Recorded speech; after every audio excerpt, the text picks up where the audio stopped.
হবিগঞ্জ জেলার বানিয়াচং উপজেলার বড়ইউরি ইউনিয়নে গতকাল দুপুরে যে সংঘর্ষটি হয়েছে সেটি কি বিচ্ছিন্ন কোনো ঘটনা? সারা দেশ থেকে গোয়েন্দা রিপোর্ট কি বলছে? আজকে এই বানিয়াচং এর ঘটনার সাথে সারা দেশ থেকে প্রাপ্ত গোয়েন্দা রিপোর্ট এবং সমসাময়িক কিছু ঘটনা নিয়ে আলাপ করব। শেষ পর্যন্ত সাথে থাকবেন। আসসালামু আলাইকুম এবং আদাব। এশিয়ার সবচেয়ে বড় গ্রামটার নাম হবিগঞ্জের বানিয়াচং।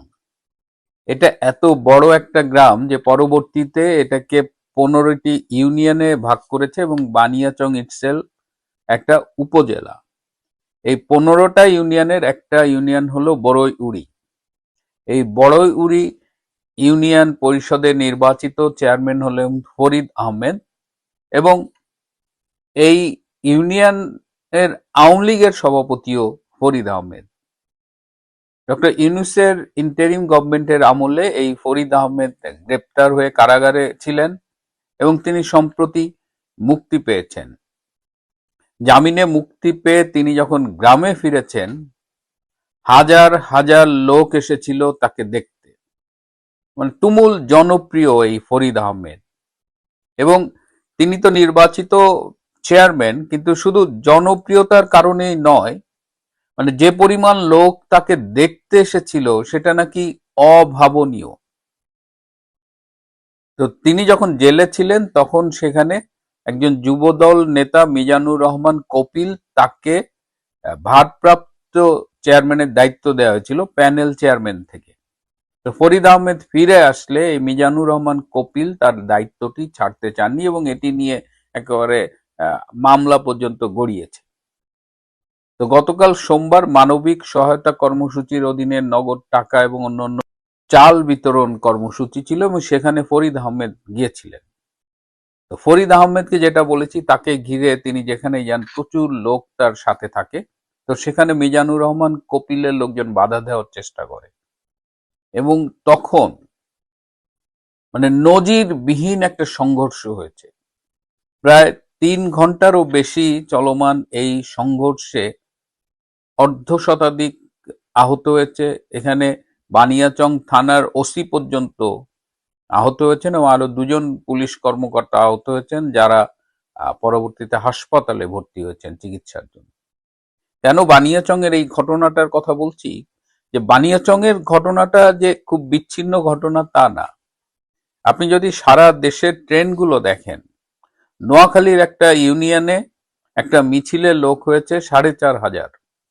ওসি বলছেন যে আমাদের কাছে গোয়েন্দা তথ্য ছিল যে 150 লোকের একটা মিছিল হতে পারে। একটা ইউনিয়ন পর্যায়ে 4,500 লোকের একটা মিছিল।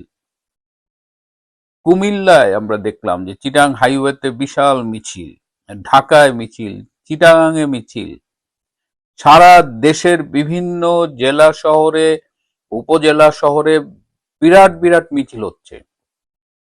মানে কি এমন ঘটনা ঘটে গেছে যে হঠাৎ করেই সারা দেশে ছাত্রলীগ বিশেষ করে এবং আওয়ামী লীগ, স্বেচ্ছাসেবক লীগ, যুবলীগ সবাই যেন গর্জে উঠছে।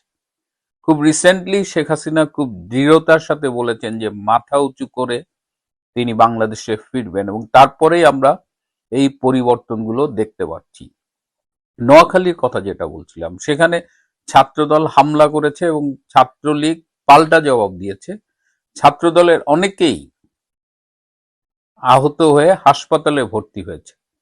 সুতরাং এই বানিয়াচং কোনো বিচ্ছিন্ন ঘটনা নয়, এবং এই সময় গোয়েন্দারা, সরকারি গোয়েন্দা সংস্থা যে রিপোর্টটি সরকারের কাছে দিয়েছে সেটি হলো যে সারা বাংলাদেশের মাঠ এখন আওয়ামী লীগের দখলে।